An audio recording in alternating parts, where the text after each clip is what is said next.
नमस्कार, मैं हूं मृत्युंजय कुमार झा और कमोडिटी सुपरफास्ट में आपका स्वागत है। सबसे पहले बात करते हैं कॉटन की, क्योंकि कॉटन की कीमतों में तेज गिरावट आ गई है और इस वक्त एमसीएक्स पर कॉटन का भाव करीब करीब 1000 रुपए टूट गया है और इस वक्त आप देखें तो 49,000 के बेहद करीब पहुंच चुका है कॉटन का प्राइस, और जो कि आज शुरुआती दौर में 50,300 के भी ऊपर गया था। तो ऊपर से तो आप कह सकते हैं करीब करीब 1300 रुपये की गिरावट है कॉटन में। आज कॉटन को लेकर मीटिंग भी हो रही है। एक मीटिंग अभी कुछ देर पहले तक चल रही थी सेक्रेटरीज की, उसके बाद आज शाम 5:30 बजे के आसपास स्टेक होल्डर्स जो कॉटन इंडस्ट्री के लोग हैं उनके साथ मीटिंग होनी है ताकि कीमतों को कैसे काबू में किया जाए इसके ऊपर बातचीत हो। और उससे ठीक पहले कॉटन की कीमतों में तेज़ गिरावट आ गई है, करीब करीब इस वक्त 1000 रुपये नीचे है और आज की ऊंचाई से करीब करीब 1300 रुपये तक दाम टूट चुके हैं। इसको लेकर जो भी अपडेट होगा वो हम आप तक पहुंचाते रहेंगे। जिगर, कुछ कमेंट आपका सर कॉटन पे अभी इस भाव पर? देखिए, कॉटन में पिछले काफ़ी कुछ महीनों में हमने काफ़ी अच्छी रैली देख चुके हैं। 50,000 का एक साइकोलॉजिकल टारगेट भी काफ़ी लग रहा था कि ये लेवल्स अचीव होंगे, वहाँ से गिरावट आई है। मुझे लगता है कि काफ़ी सारा कुछ नए कानून आ सकते हैं कि प्राइसेस काफ़ी ज़्यादा एलिवेटेड है, तो कहीं न कहीं कुछ रिस्ट्रिक्शन ज़रूर से कुछ आ सकते हैं। तो आई थिंक उसी सेंटिमेंट से प्राइसेस में एक प्रॉफिट बुकिंग आया है। मुझे लगता है कि एक प्रॉफिट बुकिंग का मोमेंटम शायद थोड़ा और बढ़ सकता है, 1000 से 1500 रुपए की करेक्शन और देख सकते हैं। बट यस, कहीं न कहीं मुझे लगता है कि एक मिक्स्ड मूव रहेगा, तो कोई भी फर्दर ट्रेडिंग अपॉर्च्युनिटी लेने के लिए पहले थोड़ा एक कॉशियस अप्रोच रखना रहेगा, बिकॉज़ मार्केट कमेंटर से क्या उसके अपडेट्स आते हैं और क्या नए रूल्स एंड रेगुलेशंस आते हैं, वो एक बार देखने होंगे कि कुछ रेगुलेशंस लगते हैं कि नहीं। उसके बाद एक नई पोज़ीशन बनानी होगी तो मच बेटर रहेगा। अदरवाइज़ एक 1500 रुपए की करेक्शन मुझे अभी भी और एक्सपेक्टेड दिख रही है। अच्छा, ठीक है। तो ये राय आपकी हो गई कॉटन के ऊपर। चलिए आगे बढ़ते हैं, अब बात करते हैं गेहूं की। और गेहूं एक्सपोर्ट को लेकर थोड़ी सी राहत की खबर आई है। राहत की खबर ये है कि कस्टम के पास जो गेहूं पहुंच चुका है, जो कस्टम की कस्टडी में है जो गेहूं, उसका एक्सपोर्ट हो सकेगा।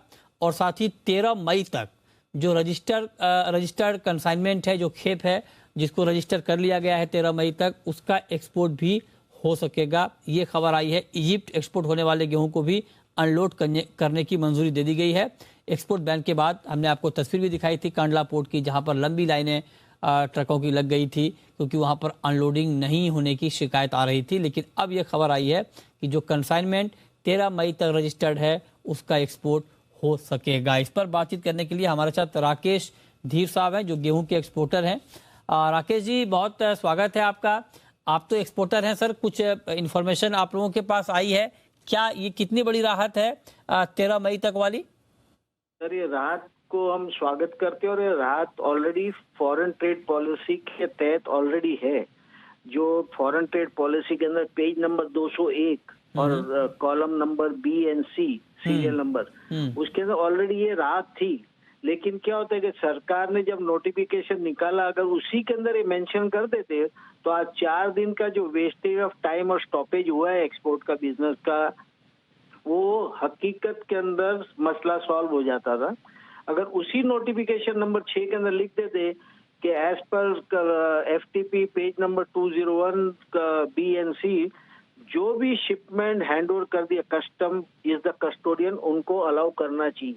जैसे मैंने कल भी आपको बताया था कि कई शिपमेंट जो हमारे कंटेनर का थे वो भी कस्टम वालों ने रोक दिए थे कि इसको हम नहीं चढ़ने देंगे और वेसल के ऊपर रोल ओवर हो गया। आज ऐसी स्थिति होगी कि ये क्लैरिफिकेशन आया 17 तारीख को, 13 तारीख का नोटिस, 4 दिन के अंदर जो वेसल चलेगी, हमारा माल छोड़ के अभी हमको उस माल को वापस दूसरी वेसल के लिए अरेंजमेंट करना है, उसका डिले हो गया।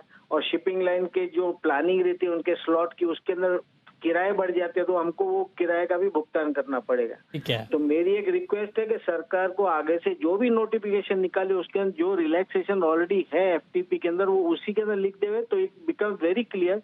बिकॉज कस्टम ऑफिसर जो बैठे उनको एक ही पता है कि भैया ये एक्सपोर्ट बैन कर दिया, तो वो कोई भी बंदा उस चीज को हाथ लगाता नहीं है, डॉक्यूमेंट पास नहीं करता है।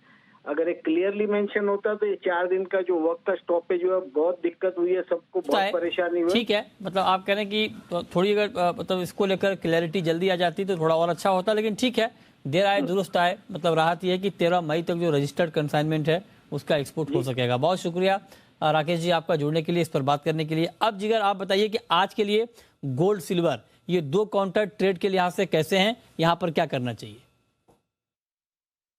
गोल्ड और सिल्वर में दोनों ही काउंटर्स में काफी अच्छी रिकवरी आई है, तेजी दिखती है। मुझे लगता है बाय में रहना चाहिए। गोल्ड की अगर बात करें तो 50,300 से 50,350 ये एक अच्छा रेंज रहेगा खरीदारी करने के लिए। तकरीबन 50,100 का एक स्टॉप लॉस मेंटेन करना होगा और ऊपरी स्तरों पर मुझे लगता है कि 50,600 के टारगेट्स आते हुए दिख सकते हैं। साथ ही में सिल्वर की भी अगर बात करें तो सिल्वर थोड़ा आउट परफॉर्म करता हुआ दिख रहा है अगेंस्ट गोल्ड, तो मुझे लगता है कि ये आउट परफॉर्मेंस अभी भी आगे कंटिन्यू रहेगा। तो सिल्वर में 61,150 के करीब खरीदारी करें, 6800 के करीब का एक स्टॉप लॉस मेंटेन करना होगा और ऊपर 61,900 के इंट्राडे टारगेट्स आते हुए दिखते हैं। ठीक है, ओके। अच्छा, नेचुरल गैस और हाँ, नेचुरल गैस में आज के लिए आपके हिसाब से जो तेजी हम देख पा रहे हैं करीब 3.5% की, ये तेजी और बढ़ेगी? बाइंग की राय होगी आपकी नेचुरल गैस में? जी हाँ, बिल्कुल, मुझे लगता है कि नेचुरल गैस में एक अच्छे खासे रेजिस्टेंस लेवल ब्रेक हुए हैं और दोबारा से ये जो मोमेंटम है वो पॉजिटिव दिख रहा है। अपसाइड पे मुझे 630 का ही टारगेट लग रहा था और अभी प्राइस 631 ट्रेड कर रहा है। मुझे लगता है कि ये रैलीज कम से कम 653 तक भी एक्सटेंड हो सकती है। तो ओवरऑल थोड़ा बहुत भी अगर 8-10 रुपए का करेक्शन आता है तो खरीदारी करना चाहिए और 612 से 615 के करीब का एक स्टॉप लॉस मेंटेन करके 650-55 का टारगेट लेना चाहिए। ठीक है।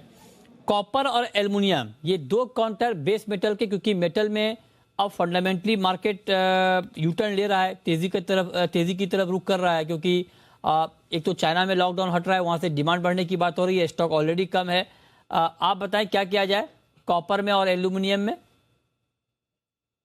बिल्कुल ही ये जो फंडामेंटल फैक्टर्स है वो डेफिनेटली प्राइसेस में प्ले आउट हो रहे हैं और हमने कॉपर एल्यूमिनियम में दोनों ही तेजी देखी है।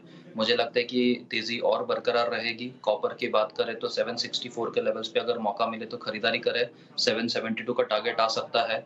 और एल्यूमिनियम की बात करें तो 241 का टारगेट एक्सपेक्टेड है। 237 का लेवल्स काफी अच्छा रहेगा खरीदारी के लिए और 235 का स्टॉप लॉस मेंटेन करना सही रहेगा। ठीक है, बहुत शुक्रिया जिगर आपका जुड़ने के लिए, बताने के लिए कहां पर कमाई के मौके बनेंगे।